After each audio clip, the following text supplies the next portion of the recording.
Es sind lange, sehr lange Garfahrten, die wir während unserer Bildungsreise in der Türkei im Herbst 2019 unternehmen. Lange, auch ermüdende Reisestunden. Von Nevşehir in Kappadokien, dem zentralen Hochplateau am westlichen Rande des Taurus, bis Ephesus, eine der wichtigsten archäologischen Orte in der Türkei, an der ägäischen Küste gelegen, in der Nähe der modernen Stadt Kusadasi, sind es ungefähr 800 Kilometer. Je näher wir uns entlang des großen Mäanders der ägäischen Küste nähern, umso fruchtbarer wird die Landschaft mit vor allem Olivenbäumen und sogar Palmen. Unübersehbar sind überall die Moscheen mit ihren spitz in den Himmel ragenden Minaretten.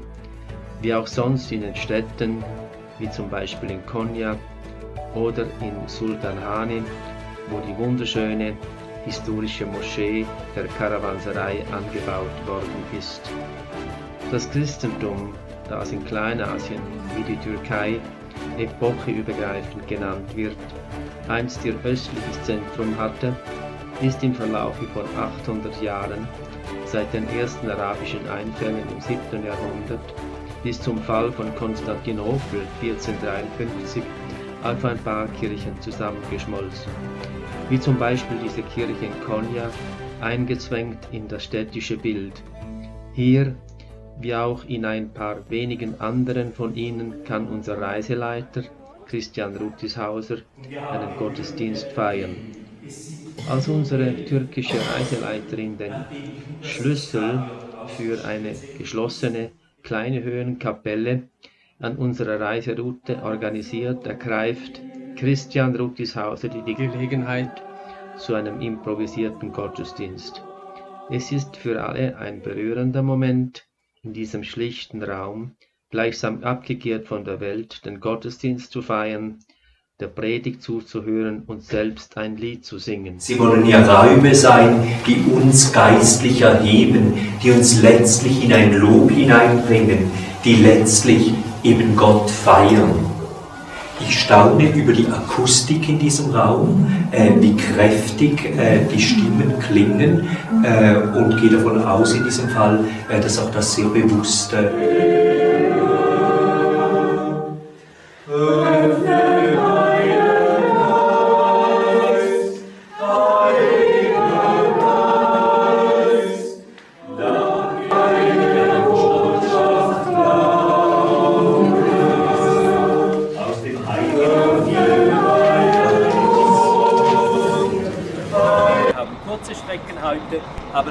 Christian Rutishauser ist der Leiter unserer Bildungsreise.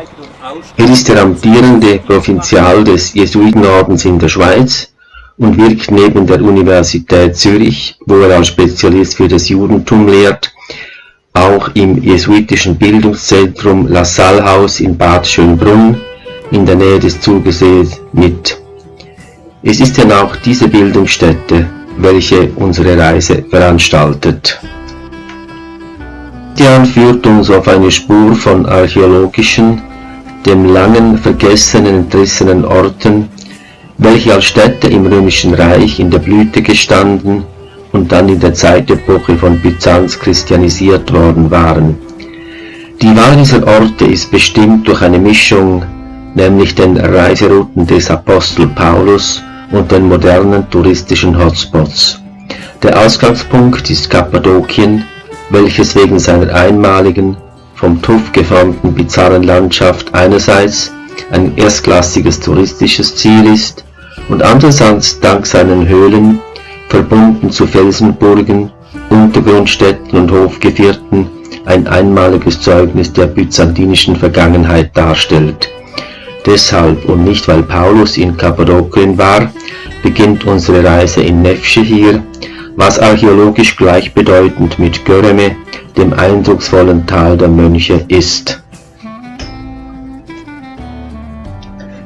Antiochia ad Psidium, unser zweites archäologisches Ziel, wo Paulus eine jüdische Gemeinde besucht hatte, heute gelegen in der Nähe der Stadt Yalvac, war des Apostels erste wichtige Station nördlich des Taulusgebirges gewesen. Von einem touristischen Hotspot kann keine Rede sein. Nur wenige Besucher verlieren sich in den eher spärlich anmutenden Ruinen, denn wohl nur wenigen ist bekannt, wie interessant die Geschichte dieser Stadt ist. Sie dürfen also gespannt sein. Hierapolis, unser dritter archäologisches Ziel, war eine hervorragende römische Stadt gewesen. Deswegen und weil sich hier die berühmten schneeweißen Travertinen und Kalkkaskaden als atemberaubende Kulisse befinden, fiel die Wahl auf diesen Ort. Zu einem Badevergnügen in den heißen Bädern von Pamukkale reichte unsere Zeit leider nicht aus. Ephesus, unser viertes archäologisches Ziel, war im Römischen Reich eine der wichtigsten Städte gewesen, sei es als Regierungs- und Verwaltungszentrum, sei es als Handelsstadt und Flottenstützpunkt, letzteres, weil es damals direkt am Meer gelegen war. In allen Epochen war es zudem auch ein hervorragendes religiöses Zentrum gewesen und auch Paulus war zweimal hierher gereist. Soweit also der einleitende kurze Überblick über die wichtigsten archäologischen Stationen auf unserer Reise auf den Spuren der römisch-christlichen Kultur. Der periphere Stadtteil Fener ist vom Zentrum Istanbuls ungefähr 5 Kilometer entfernt. Dort befindet sich die St. Georgskathedrale und im Zentrum selbst die Hagia Sophia. Wohl nichts könnte besser verdeutlichen, welche Stellung dem Christentum in der islamisch geprägten Türkei zukommt. Die kleine St. Georgskathedrale ist der Sitz des ökumenischen Patriarchen von Istanbul. Als Kathedrale ist sie im Nachgang zum Fall von Konstantinopel an den Islam 1453 zu einer Art Mini-Ersatz für die Hagia Sophia geworden.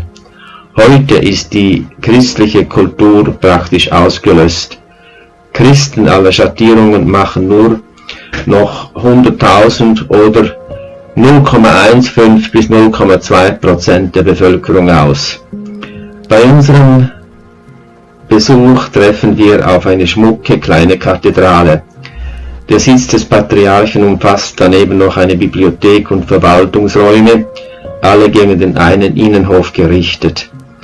Der byzantinische Doppeladler erinnert an die Teilung des Christentums im Jahre 1054. Der Adlerkopf nach links symbolisiert Rom, jener nach rechts Konstantinopel. Das Kreuz und der Globus repräsentieren das damalige römisch-byzantinische Reich.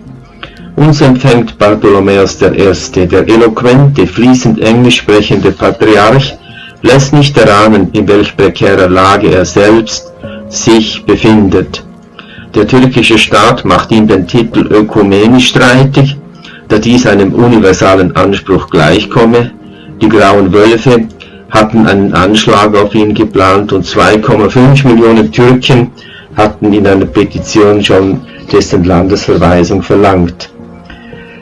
Der Patriarch lässt uns allen ein Bild seiner Zusammenkunft mit Papst Franziskus schenken. Auf der Rückseite prangt über seiner Unterschrift sein Wappen, ein reich verziertes byzantinisches Kreuz, umrahmt von seinem Titel Ökumenischer Patriarch. Der Innenraum der Kathedrale ist reich verziert, wirkt aber etwas düster. Doch der Patriarch muss mit Sorge auf die weitere Existenz des Christentums blicken. Einmal ist das einzige theologische Seminar 1971 geschlossen worden, andererseits verliert ein türkischer Staatsbürger, der sich dann im Ausland zum Priester ausbilden lässt, eben seine Staatsbürgerschaft, sofern er in die Türkei als Priester zurückkehrt. Und drittens sind ausländische Priester in der Türkei nicht zugelassen, da ein christlicher Geistlicher eben ein Türke sein muss.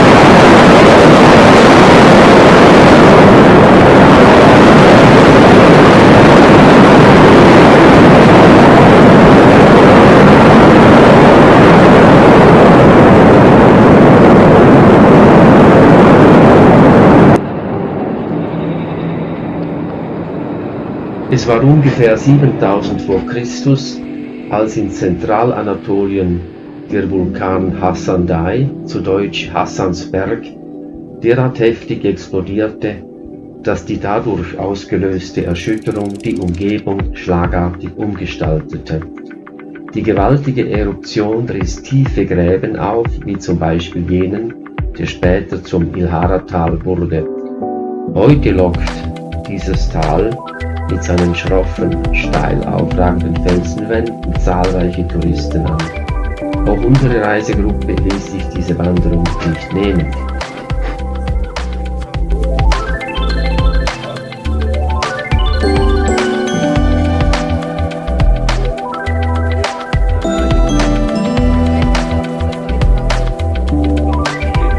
Zudem bedeckte der Aschenregen die gesamte Erde von Kappadokien mit einer Schicht aus sogenannten Pyroklasten, das heißt Gesteinstrümmern, welche sich infolge des eingeschlossenen Gases zu einem weichen Gestein, dem sogenannten Tuffstein, entwickelte. Durch weitere Ausbrüche aus den zahlreichen Vulkanen von Kappadokien, durch Erosion, das heißt Verwehung, Verwitterung, entstand so eine neue Landschaft, die sich für die Menschen, die überlebten bzw. in die Gegend dann einwanderten, als Wohltat erwiesen. Der Tuffstein bot ihnen eine besonders leichte Art, sich daraus Hohlräume aller Art herauszuhauen.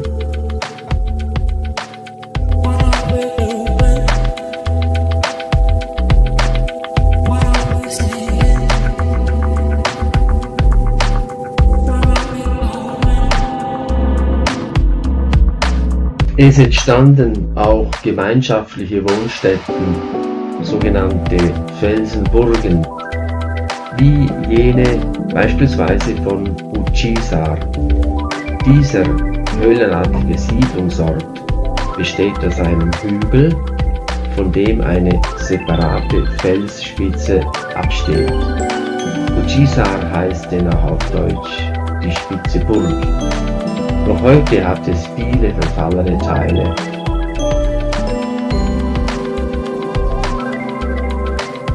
Doch es gibt auch moderne Häuser und restaurierte Höhlenwohnungen, wie zum Beispiel dieses gemütliche Hotel mit dem Balkon.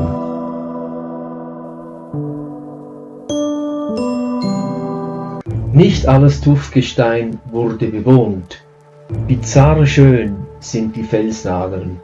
Die Erosion hat das Gestein zu diesen eleganten Formen geschliffen. Wo die oberste verkohlt gebliebene Gesteinsschicht lag, entstanden nicht einfach Nadeln, sondern Kamine, englisch Fairy Chimneys, was sich mit Feenkaminen oder einfach Märchenkaminen übersetzen lässt. Diese Nadel erweckt den Eindruck, von Menschenhand geschliffen worden zu sein. Und dieses Märchenkamin wirkt in dieser Gruppe wie ein richtiges Kamin.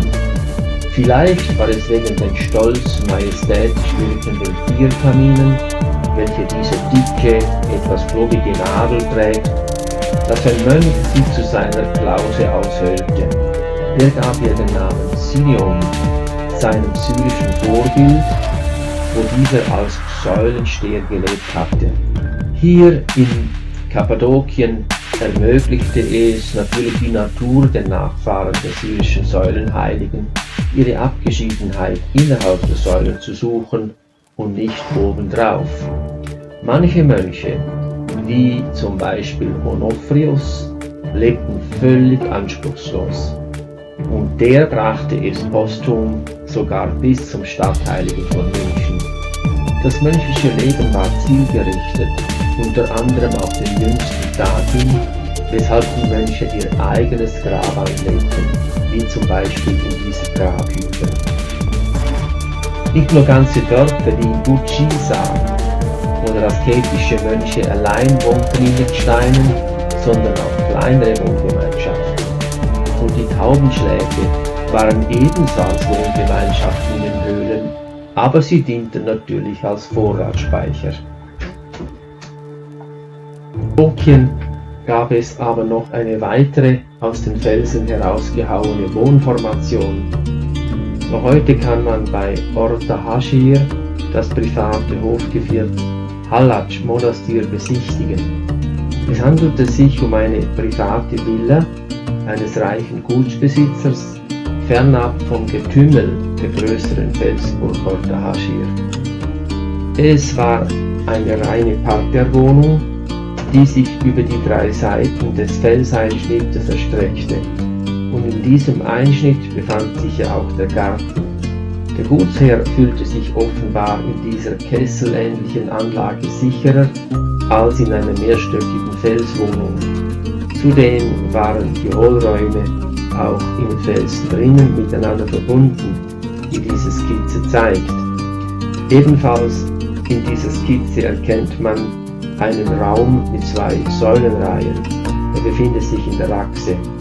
Dabei handelte es sich nicht etwa um die Privatkapelle eines Adligen, sondern der dreischiffige Saal mit den farbigen Kapitellen auf den Säulen diente ihm als Repräsentationsraum.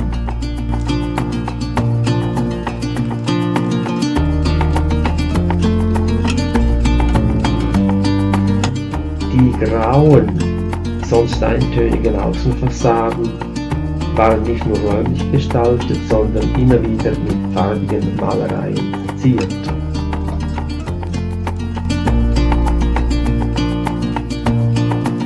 Also, wir gehen sofort in diese christliche Geschichte rein, obwohl hier noch so vieles zu erzählen gibt. Ich werde Ihnen so Görene, genauer gesagt das Freilichtmuseum von Görene, ist der touristische Hotspot von Kappadokien. Hier befindet sich das Ende eines Tales und formt einen riesigen Kessel. Im oberen Teil, wie diese Skizze zeigt, wurden insgesamt 9 Hohlräume zu sakralen Räumen, Kirchen ausgestaltet. Dass hier eine Klostergemeinschaft lebte, zeigt sich nicht nur an dieser Vielzahl von Kirchen, sondern auch an den zahlreichen Refektorien oder Trapeza. Das waren Speisekammern, als Hauptsache ein Steintisch, rundherum Steinbänke, wie zum Beispiel jene Kammer vom Geyikli-Kloster im Soganli-Tal, welches ein besonders schönes Beispiel dafür ist. Doch die dunkle Kirche, türkisch die Çanaklı-Kilise, ragt aus allen Hürdenkapellen hervor. Man erreicht sie nur über eine schmale Treppe. Oben angekommen, trifft man auf eine in das Gestein gehauene Außenfassade, welche den Eindruck von Bögen und Säulen erweckt. Die äußerst raren kleinen Fenster lassen nur wenig Licht in den Raum, weshalb man ihr eben den Namen Dunkle Kirche gab. Farblich ist diese Fassade mit zahlreichen byzantinischen Kreuzen geschmückt.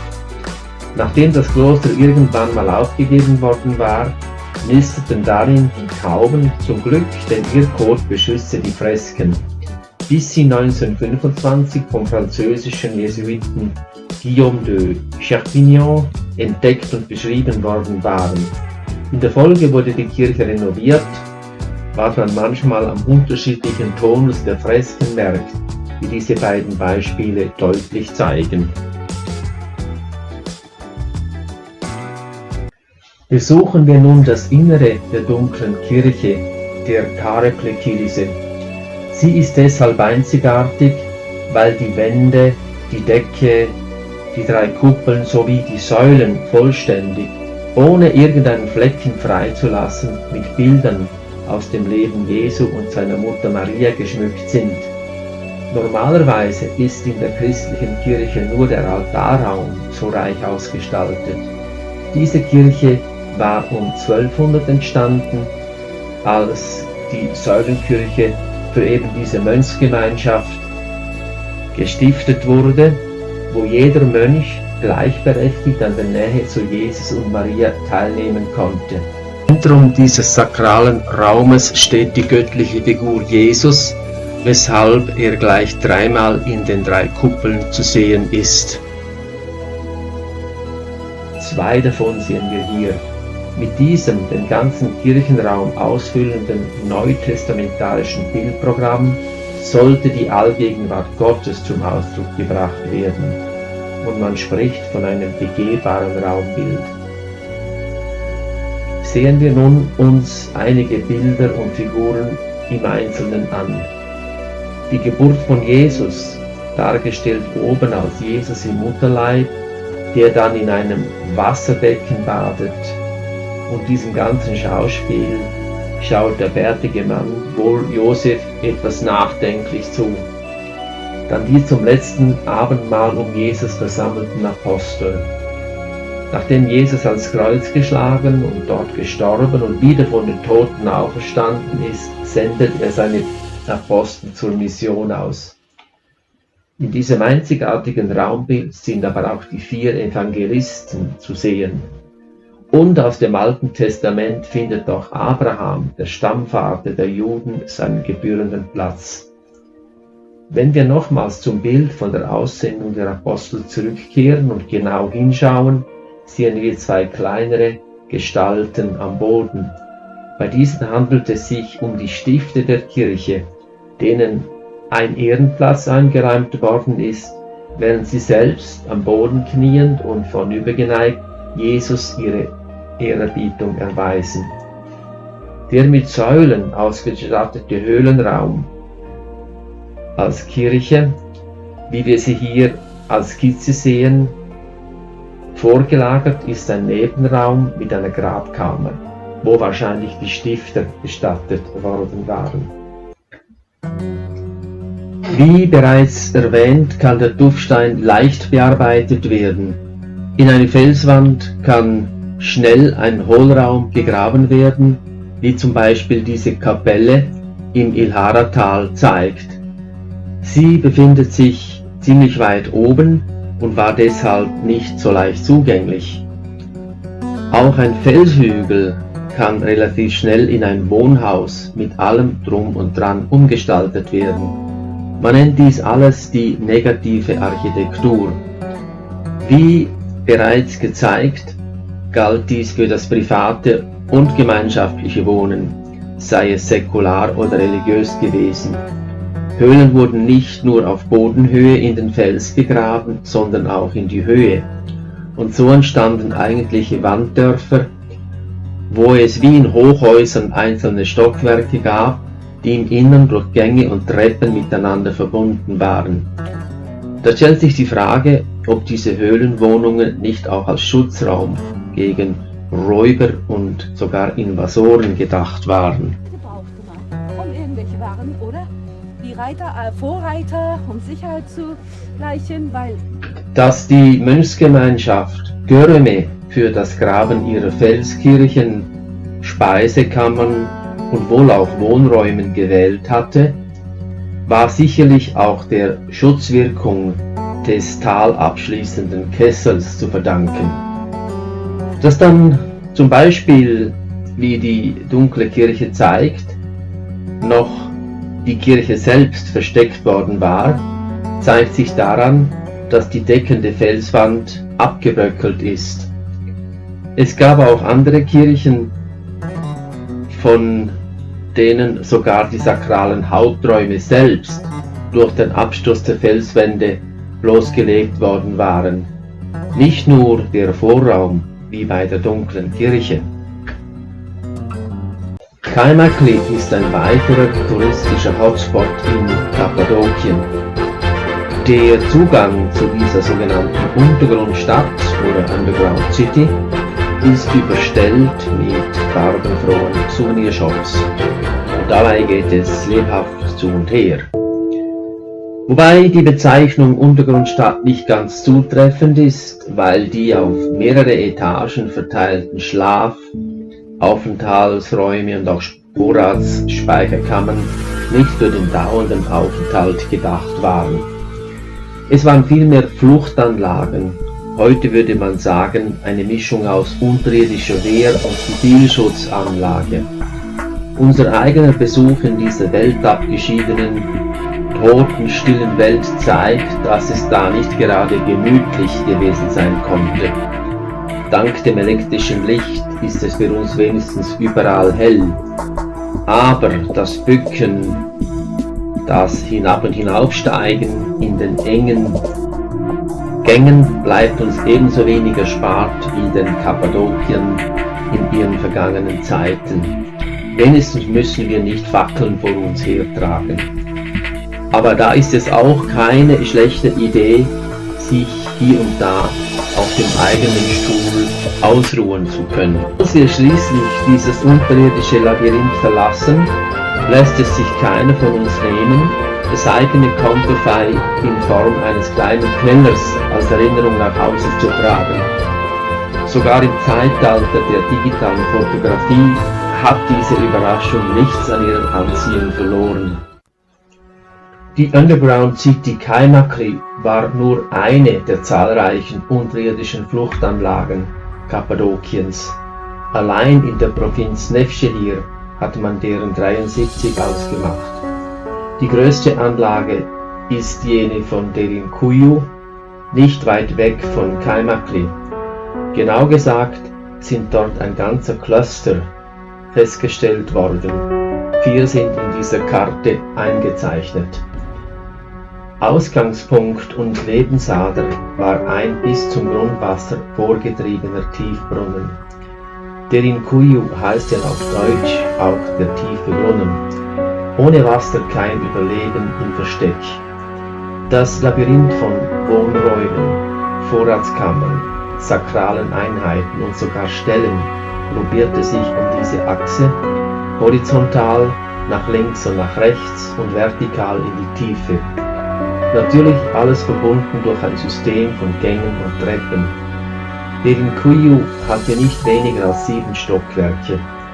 Es gab auch Fluchtanlagen mit mehreren tiefen Brunnen nebeneinander oder solche mit der Achse horizontal in den Berg oder Hügel hineingetrieben. Und der Fantasie von Zeichnern und Modellbauern sind keine Grenzen gesetzt, sich dieses mehrstöckige Gewirr vorzustellen und sogar mit Leben zu erfüllen. Wie man von der Staumauer sagt, sie sei so stark wie ihre schwächste Stelle, so hing dieses kollektive Versteck baulich davon ab, wie heimlich die Zugänge angelegt waren. Hier sind die Ruinen eines Hauses, in welchem sich der Zugang versteckt hatte. Wenn es aber dann doch gefunden wurde, so hing das Überleben davon ab, ob und wie die Zugänge gesichert werden konnten. Dazu hatten die Kappadokier das Rollsteinsystem erfunden. Dieser massive, mit einem Guckloch versehene Stein war neben dem Eingang platziert.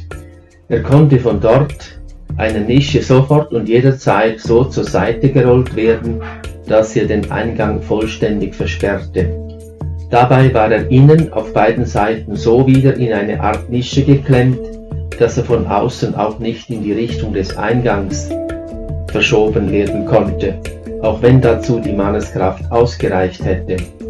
Zusätzlich konnten die Verteidiger die Angreifer mit Speeren attackieren, sei es durch das Guckloch, sei es von oben, ebenfalls durch ein Loch. Ein Zugang war nicht nur durch einen Rollstein gesichert, sondern durch mehrere, die hintereinander tiefer drinnen gestaffelt aufgestellt worden waren. Wenn wir uns das Verteidigungssystem noch genauer anschauen und uns vorstellen, die Angreifer hätten den Eingang Y entdeckt und es gelinge ihnen, dort einzudringen, dann stoßen sie bereits wieder auf einen massiven Rollstein mit den schwer bewaffneten Verteidigern dahinter bei W. Falls auch diese Sperre fällt, können sich die Verteidiger in den Raum V zurückziehen. Und so weiter und so fort. Der blaue Weg zeigt dann, dass sich die Verteidiger bis zum weitest entfernten Zugang zurückziehen können. Natürlich können sie auch vorher aus der Anlage flüchten, falls notwendig. Dieses System zeigt gleichzeitig, dass die Fluchtanlage auch ein durchdachtes Belüftungssystem hatte. Dazu kam auch frische Luft durch die Tiefbrunnen selbstverständlich. Sollte es also den Angreifern gelingen, zum Beispiel Feuer zu legen, so droht noch lange kein Erstickungstod. Obwohl diese unterirdischen Fluchtanlagen perfekte Überlebensmöglichkeiten boten, war es doch für die Bevölkerung äußerst mühsam, lange in dieser dunklen Welt zuzubringen. Dass sie doch notwendig waren, deutet darauf hin, dass es in Kappadokien nicht genügend befestigte Städte gab, wo das Leben immerhin an der frischen Luft weiterging, solange der Feind sie bedrohte. Doch wer hat sie gebaut, die Underground Cities? Diese Frage kann naturgemäß nur mangelhaft beantwortet werden, weil auch sie zu der sogenannten negativen Architektur gehören, kann ihr Alter nicht bestimmt werden, da es sich um das immer gleiche Baumaterial, nämlich den Tuffstein, handelt. Man kann ihr Alter also nur anhand der Malereien, allfälligen Überresten von Toten oder Gegenständen bestimmen. Hinzu kommt die Art Sakralgenuss der Hohlräume. So nimmt man zum Beispiel an, die dunkle Kirche in Göreme sei um das 12. Jahrhundert nach Christus in seiner jetzigen Ausgestaltung entstanden. Der Stifter zu Füßen von Jesus deutet auf einen seldschukischen Höfling hin, und die Seldschuken waren damals bereits in Kappadokien. Um eine Vorstellung davon zu bekommen, wer da in den Höhlen gelebt bzw. Zuflucht gewonnen hat, muss man wissen, wer die Siedler in der Zeitenfolge waren. Blicken wir also kurz in die Geschichte zurück. Dabei gehen wir lange in die Geschichte zurück, nämlich bis ins 17. Jahrhundert vor Christus. Damals war der Nabel der Welt der sogenannte fruchtbare Halbmond. Darunter versteht man das Gebiet von Mesopotamien, welches zwischen den beiden Flüssen Euphrat und Tigris liegt, dem heutigen Irak, bis zur Westküste des Mittelmeeres, das heißt der Levante, wo der Libanon, Israel und Palästina liegen.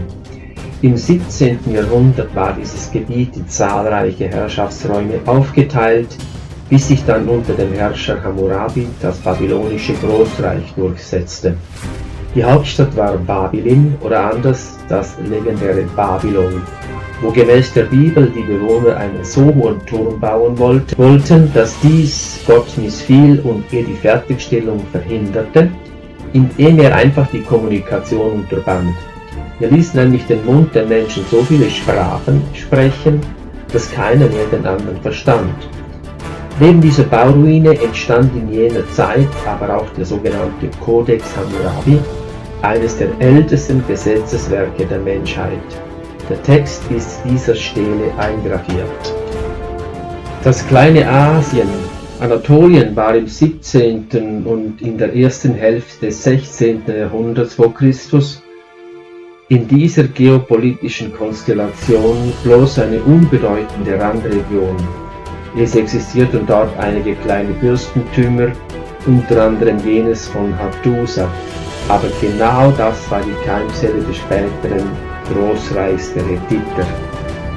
Im 13. Jahrhundert vor Christus hatte sich das Hethiterreich in Kleinasien schon ziemlich verfestigt.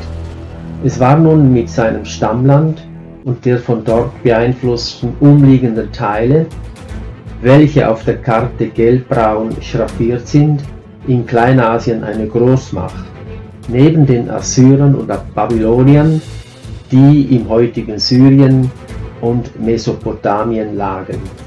Die Hauptstadt der Hethiter war Hattusa. Sie befand sich nordöstlich von Kappadokien. Es war eine reiche Stadt, unter anderem ausgestattet mit Tempeln,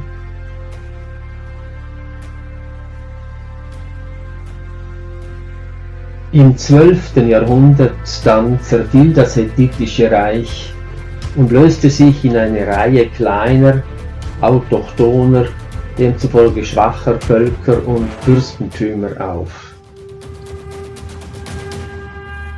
Es dauerte dann bis ins 6. Jahrhundert vor Christus, bis Anatolien wieder von einem Großreich erobert wurde, nämlich von der persischen Dynastie der Achämeniden. Eine ihrer prachtvollsten Königsresidenzen war in Persepolis, welches im heutigen Hochland von Iran lag.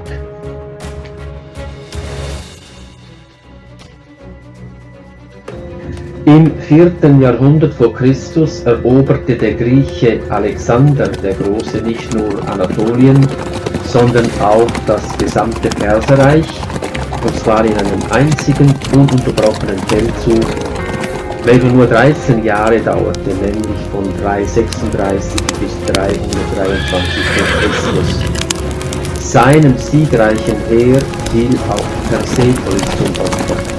Er ließ die Stadt niederbrennen und den Erdboden gleich machen. Zu gefährlich erschien es ihm, das Herz des persischen Großreiches weiter schweren zu lassen. Da Alexander noch auf diesem Feldzug im Alter von 30 Jahren verstarb und keinen Nachfolger hinterließ, teilten seine Generäle die eroberten Gebiete unter sich auf. Der gesamte östliche Teil bis zum Euphrat fiel dem General Seleukos zu. Da sich aber die Generäle nicht einig wurden, gab es Krieg, die sogenannten Diadochenkämpfe. Und Seleukos nahm sich schließlich auch Anatolien. Schon ein Jahrhundert später sieht die geopolitische Karte wieder anders aus. Nun wird die Herrschaft der Griechen schrittweise durch jene der Römer abgelöst, wie die grün eingefärbten Gebietsteile auf dieser Karte zeigen. Und diese Karte schließlich zeigt das Römische Reich im 1. und 2. Jahrhundert nach Christus. Das Mittelmeer ist zum Mare Nostrum des Römischen Reiches geworden.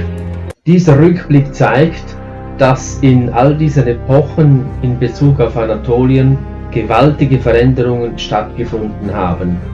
Und all diese verliefen nicht ohne militärischen Auseinandersetzungen, in welchen die Bewohner von Kappadokien in ihren unterirdischen Fluchtanlagen Schutz gesucht haben. Auf die Bedeutung dieser negativen Höhlenarchitektur, das heißt der Schutzanlagen, werden wir nochmals später zurückkommen, wenn das Thema die arabische Eroberung des Byzantinischen Reiches sein wird.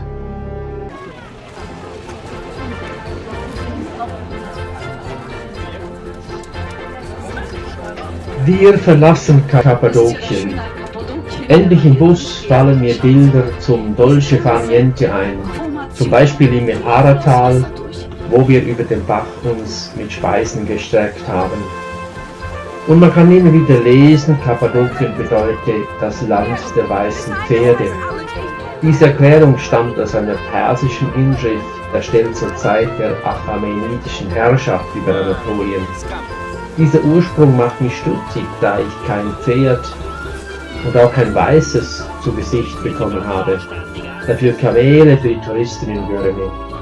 Mehr Sinn macht mir die Herleitung des Namens von dem anatolischen Gott Kepat, Land des Volkes der Kepat. Schon besser, Kepat, Kappadokia. Mehr im Einklang mit der Bezeichnung ist Kappadox, welches der Name des Sohnes des assyrischen Königs Ninus war. So hat es der römische Historiker Plinius der Ältere geschrieben. Und Assyrien hatte um 600 v. Chr. Kappadokien tatsächlich besessen.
Die Sonne tönt nach alter Weise in Brudesfähren Wettgesang, und ihre vorgeschriebene Reise vollendet sie mit Donnergang. Ihr Anblick gibt den Engeln Stärke, wenn keiner sie ergründen mag. Die unbegreiflich hohen Werke sind herrlich wie am ersten Tag. Und schnell und unbegreiflich schnell dreht sich umher der Erde Pracht. Es wechselt Paradieses Helle mit tiefer, schauervoller Nacht. Wow. Wow. Hey! Bonjour, monsieur du Corbeau! Que vous êtes joli! Que vous me semblez beau! Sans mentir, si votre ramage se rapporte à votre plumage, vous êtes le phénix des hautes de ces bois. Le corbeau ne s'isole pas de joie, il ouvre son large bec, laisse tomber sa proie. Le renard s'en saisit et dit: mon bon monsieur, apprenez que tout flatteur vite dépense de celui qui l'écoute. Cette leçon va bien le fromage, sans nous. Heute ist der Name Antiochia auf der Landkarte verschwunden. An seiner Stelle befindet sich die türkische Stadt Yalvac. Und wenn man dann zum Beispiel doch in historischen Karten nach dem Namen Antiochia sucht, stößt man auf eine ganze Menge gleichnamiger Städte. Im Neuen Pauli zum Beispiel sind es nicht weniger als deren 26. Und wer danach googelt, stößt sofort auf Antiochia am Orontes, welches die bedeutendste aller Städte namens Antiochia war. Die Stadt befand sich an der Westküste des Mittelmeeres und wäre heute ebenfalls in der Türkei gelegen. Wenn eine Touristengruppe das Theater alleine für sich hat und Gedichte aufführen kann, wie den Prolog von Goethes Faust I oder La Fontaines Gedicht vom Fuchs, der dem Raben nur deshalb schmeichelt, damit dieser den Schnabel öffnet und das Käsestück fallen lässt, dann hält der Besucherstrom sich in Grenzen. Und in der Tat, die weitläufig in der Hügellandschaft verstreuten Ruinen der einstigen Stadt Antiochia ad Psidium bestehen fast ausschließlich aus Steinbruchstücken. Einzig abgesehen von den Straßen natürlich ist von den Werken, namentlich den Gebäuden, nur das Theater als solches erkennbar. Am Ende der Straße, welche an eben diesem Theater vorbeiführt, gelangt man auf einen weitläufigen Platz, der zum Teil aus dem Felsen herausgehauen worden ist, wo eine Art Hügel steht. Auf diesem kleinen, heute unscheinbar anmutenden Hügel stand einst das wichtigste, alles überragende Gebäude der Stadt, der Tempel des Augustus. Er war in erster Linie zu Ehren des römischen Kaisers Augustus gebaut worden, deshalb der Name. Er war auch der erste Monarch des römischen Reiches gewesen und hatte von 29 vor Christus bis 14 nach Christus regiert. Der Tempel hatte aus 2 Teilen bestanden. Der offene, vordere, säulenbestandene Teil war öffentlich zugänglich gewesen. Dahinter hatte es einen geschlossenen Teil gegeben, die Cella. Zu diesem Teil hatte nur die Priesterschaft Zutritt. Vermutlich war dort der Hauptgott der Römer Jupiter gestanden. Diese Vermutung basiert auf anderen gleichartigen Tempeln. Jenen von Pula, Kroatien, gibt es heute immer noch. Mit Jupiter ist auch gesagt, dass der Tempel neben Augustus, der als göttlicher Mensch, als der Erhabene betitelt und verehrt worden war, eben auch Jupiter geweiht war. Und dass der Tempel diesen beiden gewidmet war, geht aus einer Steininschrift hervor. Besucher dieser zerstörten römischen Stadt ist es schwierig, sich in den Ruinen zurechtzufinden. Man fühlt sich bald orientierungslos, kann kaum etwas mit den herumliegenden Trümmern anfangen. Am besten noch, sich dort auszuruhen, wie unsere türkische Übersetzerin. Ein Blick auf den Stadtplan verschafft Klarheit. Der Tempel befindet sich im Osten der Stadt, und zwar innerhalb eines weitläufigen, säulenbestandenen, prächtigen Innenhofs. Diese Steine sind die Überreste eines dreifachen Torbogens, welchen man nach einer Treppe auf die Tempelplattform durchschreiten muss, um zum Tempel zu gelangen. Er hatte einen ursprünglich griechischen Namen, Propylon, wurde aber auch Augustusbogen genannt. Das Propylon bildete den Ein- und Ausgang zur Tempelplattform und war gleichzeitig das Ende der Zufahrtsstraße zum Tempel. Das ganze Ensemble bildete den Tempelkomplex und entfaltete eine große Pracht. Es war das Herz von Antiochia. Er war mit Ausnahme der Cella öffentlich zugänglich, nicht nur für die Stadtbevölkerung. Zu den religiösen und weltlichen Festen strömten auch Besucher aus der ganzen Umgebung herbei. Da es sich vielfach um arme Bauern handelte, bot ihnen die Stadt freie Kost und Logis. Dazu waren die zweistöckigen Säulengänge im Tempelkomplex da. Diese wunderbare dreidimensionale virtuelle Rekonstruktion von Antiochia ad Psidium ist das Werk der University of Michigan in Ann Arbor, USA. 1. und 2. Jahrhundert nach Christus und hat dort versucht, eine Staatsreligion mit zu begründen, weil dadurch wurden natürlich die Städte in die Loyalität geführt zum Gesamtreich und nicht nur den Lokalgottheiten, sondern es ist sehr wichtig für den Zusammenhalt des Reiches als Ganzes. Der Augustustempel verkörperte mit Jupiter die römische Staatsreligion, wie Christian Rudishauser erklärt. Aber nicht nur das, sondern im Tempel wurden auch die lokalen Gottheiten verehrt. Der Augustustempel war nämlich nicht ein eigentlicher Jupitertempel, wie zum Beispiel jener auf dem Forum Romanum. Und die Augustustempel waren immer reich verziert, nicht nur mit den eleganten Säulen, sondern auch oberhalb mit den Friesen. So zum Beispiel in Split. Und so war es auch in Antiochia.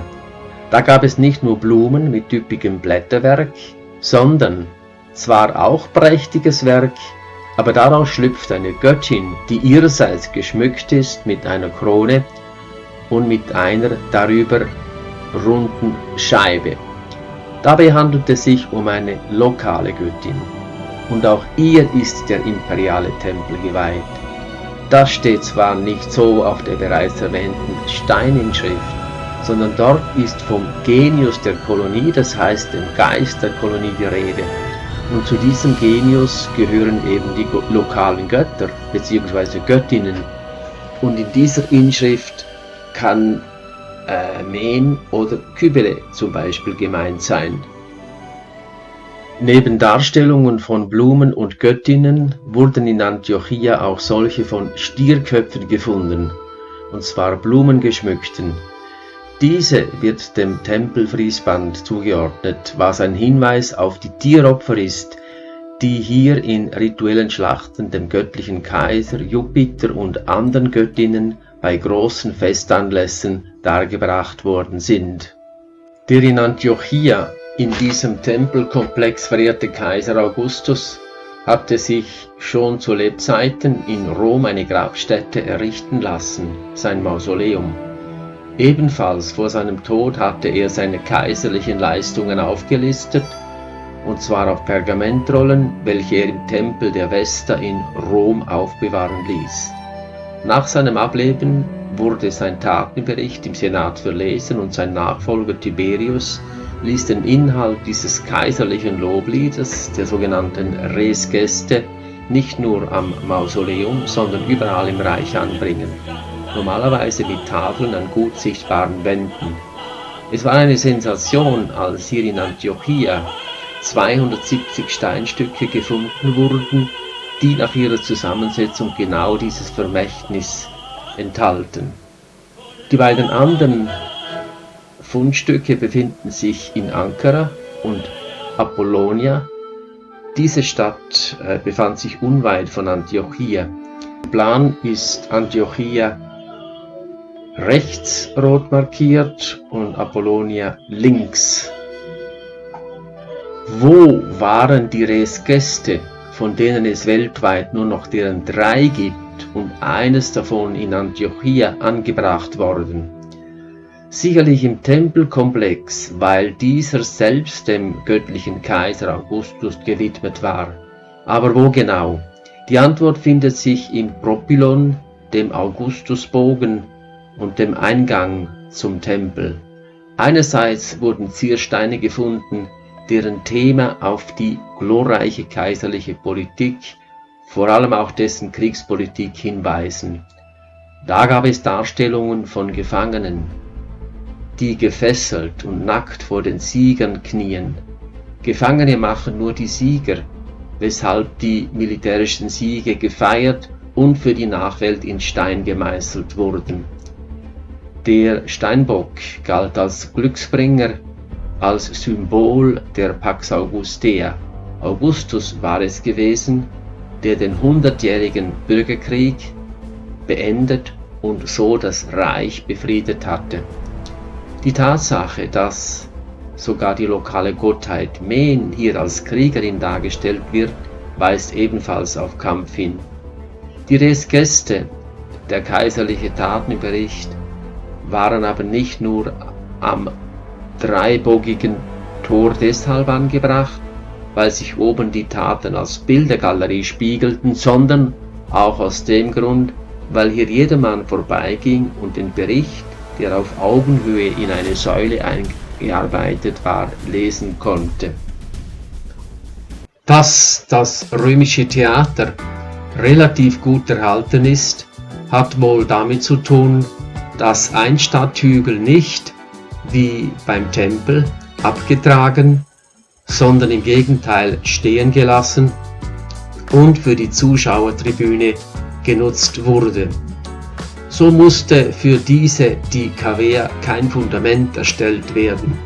Das Theater befand sich an der Ost-West-Hauptachse der Stadt, am sogenannten Decumanus Maximus, der Shoppingmeile, da es dort unter anderem auch Verkaufsstände gegeben hatte. Das Theater war groß, bot es doch 12.000 bis 15.000 Zuschauern Platz. Darin wurden Theaterstücke aufgeführt, unter anderem auch musikalisch begleitet, weil es neben der Bühne auch einen Orchesterplatz gab. Auf der Karte ist dieser mit der Ziffer 3 gekennzeichnet. Neben den Steinen mit dem Thema Maske waren sogar Masken der Schauspieler gefunden worden. Dass aber nicht nur Theater und Musikdarbietungen aufgeführt worden sind, sondern auch Gladiatorenkämpfe, sogar mit Tieren, zeigt dieser aus dem Stein gehauene Löwenkopf. Auch das Theater war sonst reich verziert, wie diese Blumengewinde um die Köpfe herum und auch der Mosaikboden, der bis heute erhalten geblieben ist, beweisen. Da bisher in Antiochia kein eigentlicher Regierungsviertel ausgemacht wurde, obwohl die Stadt 295 Hauptstadt der neuen Provinz Psidien wurde, fanden die politischen Versammlungen wohl auch im Theater statt, wobei es auch Stimmen gibt, wonach neben dem Theater sich die sogenannte Agora, ein öffentlicher Versammlungsplatz, befunden haben könnte. Wenn man vom Tempelkomplex auf der Nord-Süd-Achse stadtauswärts geht, befindet man sich auf dem Cardo Maximus.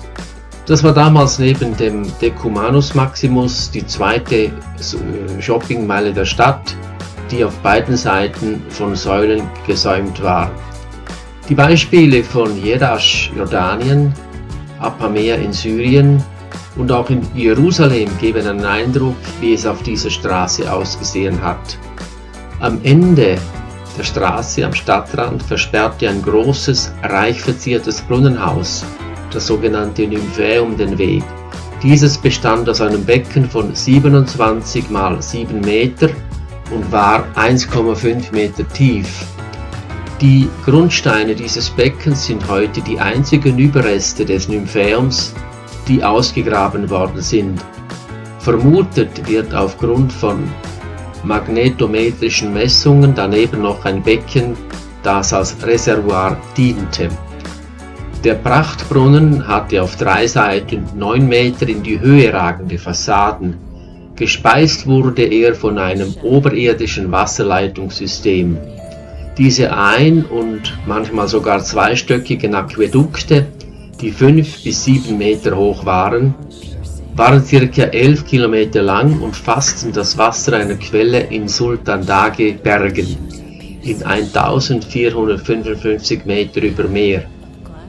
Die Stadt selbst liegt auf 1178 Meter, was bedeutet, dass ein Gefälle von 287 Metern bestand. Das hatte auch zur Folge, dass die Geschwindigkeit und die Kraft des herabschießenden Wassers durch Zwischenbecken gedämpft werden mussten, zumal das Gefälle 2,6% ausmachte. Pro Tag ergossen sich so 3000 Kubikmeter Wasser in die Stadt und nur der geringste Teil füllte das Becken des Nymphaeums. Der größte Teil wurde in die Stadthäuser weitergeleitet. Die Aquädukte waren eine Meisterleistung der Ingenieurkunst und waren auch Ausdruck des Reichtums der Stadt.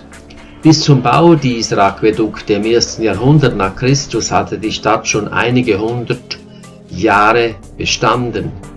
Da sie damals an einem Fluss lag, dem Antus River, ist anzunehmen, dass die Wasserversorgung von dort erfolgte, wobei das äußerst mühsam gewesen sein musste, denn damals hatte der Fluss am Rand der Stadt, und zwar in einem Graben gelegen.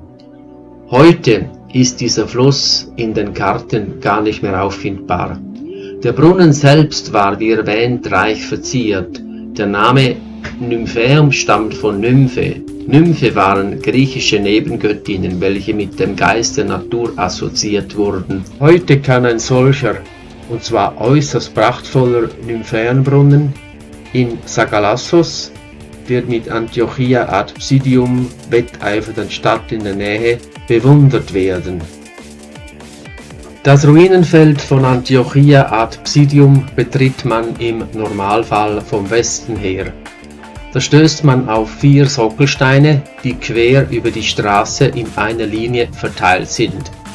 Das sind die Überreste des Triumphbogens, der Kaiser Hadrian und seiner Gattin Sabina gewidmet worden ist.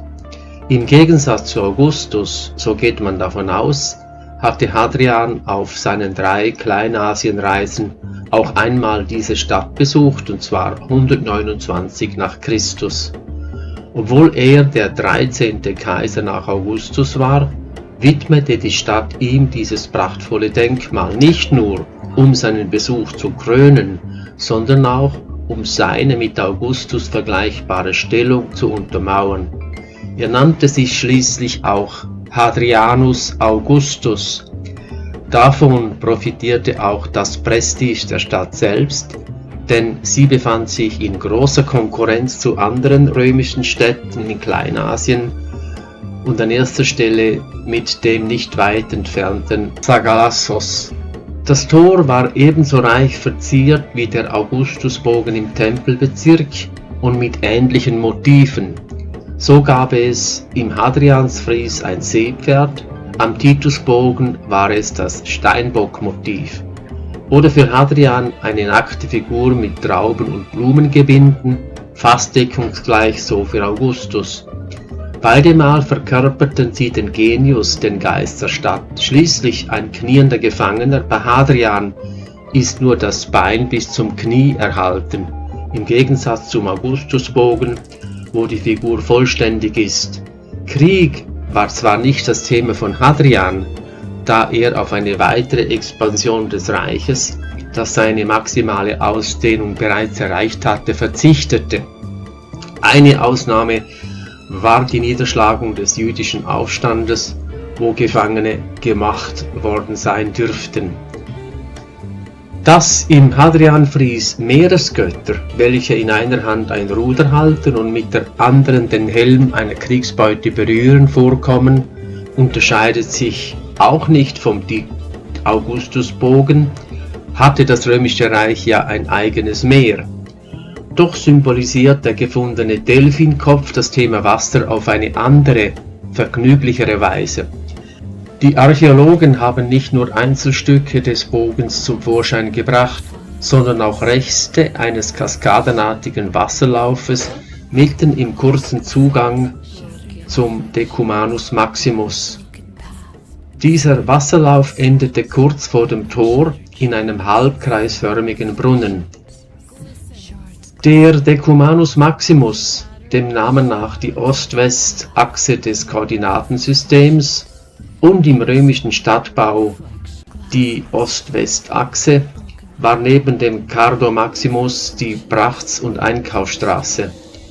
Reste der Stände am rechten Straßenrand sind heute noch erhalten. Wie prachtvoll die 400 Meter lange Straße mit den Säulen am Rande ausgesehen hat, konnte man bis vor wenigen Jahren noch in Palmyra bewundern. Die fanatischen Mörderbanden des syrischen IS haben nun den größten Teil zerstört. Wie anmutig es gewesen sein muss, entlang des plätschernden Kaskadenwasserlaufs nach dem Eintritt in die Stadt durch das Adrianstor bis zum Decumanus Maximus zu spazieren, kann man sich lebhaft vorstellen, ob es da wirklich Delfine gegeben hat oder ob diese anmutigen Meerestiere ein Wunschtraum der Römer gewesen waren. Who knows?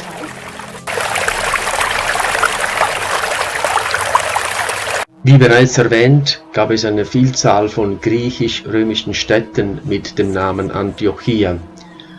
Aber es gab auch mehrere seleukidische Herrscher mit dem Namen Antiochos, sodass man davon ausgeht, dass der erste davon die Stadt Ende 4., Anfangs 3. Jahrhundert vor Christus gegründet hat. Im Jahre 25 vor Christus übernahmen sie die Römer. Sie siedelten dort ausgemusterte Soldaten, Kriegsveteranen der 5. und 7. Legion an, zwischen 3000 bis 6000 an der Zahl.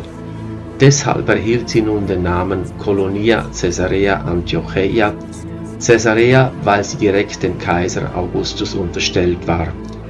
Die Stadt war militärisch wichtig, eine Frontstadt in einem unsicheren Grenzgebiet, weil verschiedene einheimische Stämme, die sogenannten Berkilikier, unter ihnen die Homonadenser, immer wieder die römischen Städte angriffen. Antiochia lag an einer strategisch günstigen Lage auf einem Hochplateau an der Westflanke der Sultanbergkette oder türkisch Sultan Day. Sie war bereits an das bestehende Straßensystem in Richtung Westen und Osten angeschlossen.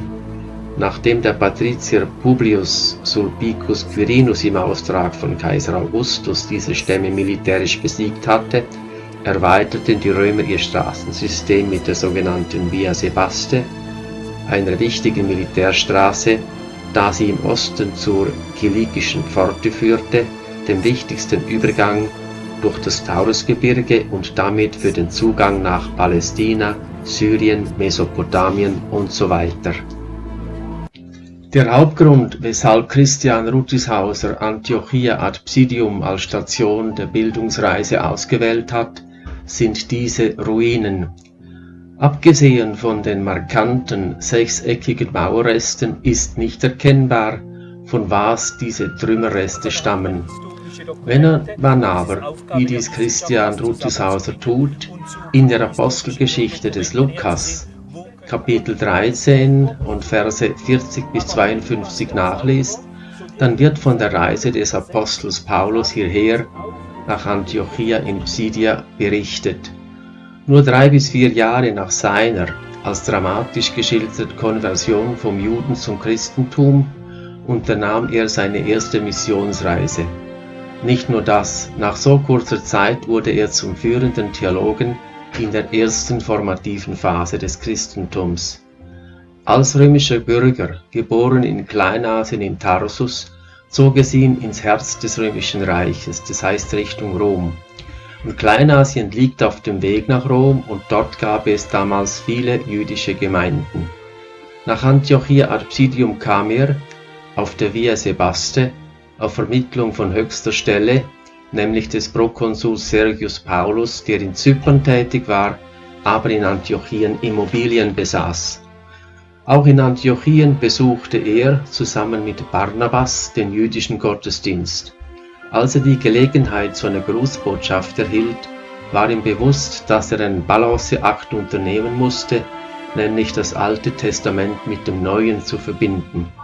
Er knüpfte mit einem kurzen Abriss der Geschichte an die Identität des jüdischen Volkes an um dann Jesus als der von den jüdischen Propheten verheißene Prophet vorzustellen. Die Themen, die Paulus ansprach, der Kreuzestod, die Vergebung der Sünden, die Auferstehung, die göttliche Natur von Jesus, stellte er einerseits als Kontinuum der jüdischen Geschichte dar, andererseits brachte er das Neue auf das Tapet, nämlich die Öffnung des jüdischen Glaubens für die gesamte Menschheit, die Andersartigkeit von Jesus gegenüber den früheren Propheten und Gesandten Gottes. Seine Grußbotschaft, die zu einer Missionspredigt wurde, sprach sich sofort herum, führte ihm neue Gläubige hinzu, spaltete aber die jüdische Gemeinde, denn Orthodoxe vertrieben ihn dann aus Antiochia. Dass er später, bevor er schließlich in Rom geköpft wurde, nochmals zurückkehrte, hing wohl damit zusammen, dass an Antiochia ad Psidium als Verkehrsknotenpunkt kein Weg vorbeiführte. Mit der Christianisierung von Kleinasien wurden in Antiochia 3 Kirchen gebaut. Die Central Church gegenüber dem Augustus-Tempelkomplex, die nördliche Kirche beim Nymphaeum und die westliche Kirche. Diese wird seit kurzem als Paulskirche bzw. Paulsbasilika bezeichnet. In Kleinasien konnten nur 2 frühchristliche Kirchen datiert werden. Diese, weil eine Stiftungswidmung von Bischof Optimus Eutychianus gefunden wurde. Er war ca. 374 bis 384 Bischof von Antiochien. Später, im 5. und 6. Jahrhundert, wurde sie erweitert und maß 27 mal 71 Meter. Es war eine der frühesten und größten Basiliken in Kleinasien und Sitz des Bistums.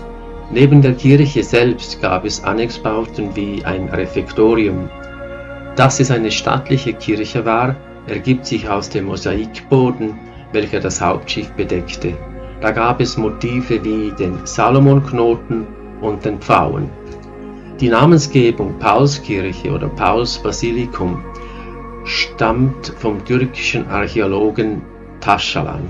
Es gibt keinen historischen Beweis, dass die Kirche Paul gewidmet wurde, noch dass sie anstelle der in der Apostelgeschichte erwähnten Synagoge gebaut worden war. Im Taufbecken ist lediglich sein Name eingraviert. Für die Namensgebung war wohl auch ausschlaggebend, dass diese Basilika die größte der 3 Stadtkirchen war.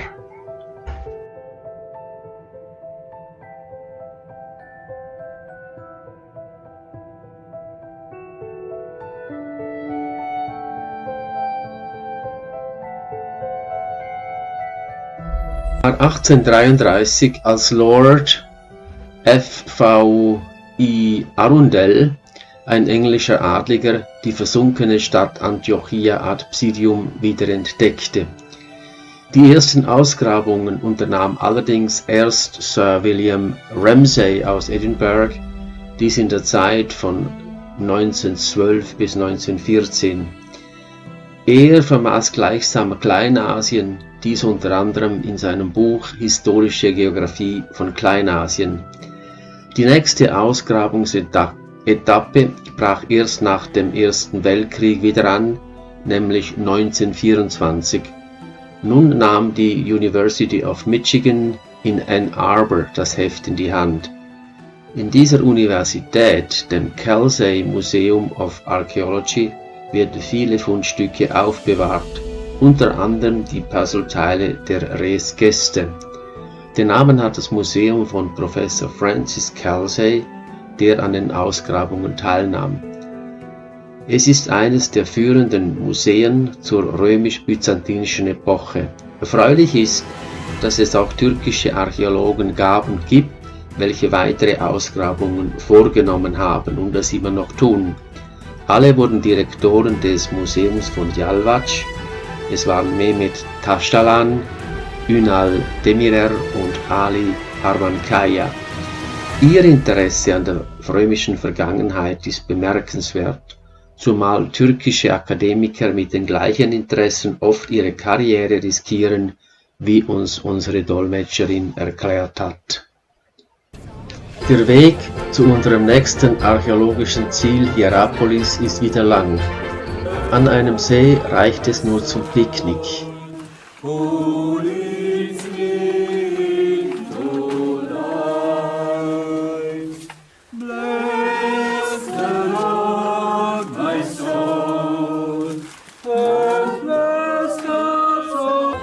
Die Archäologen der University of Michigan haben die bisherigen Ausgrabungen, sozusagen die zweite Geburt von Antiochia Arpsidium, als Building a New Rome bezeichnet.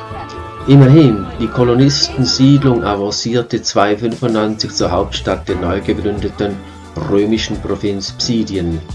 In dieser Eigenschaft hatte sie wohl auch Verwaltungsgebäude, aber davon wurde bisher noch nichts gefunden.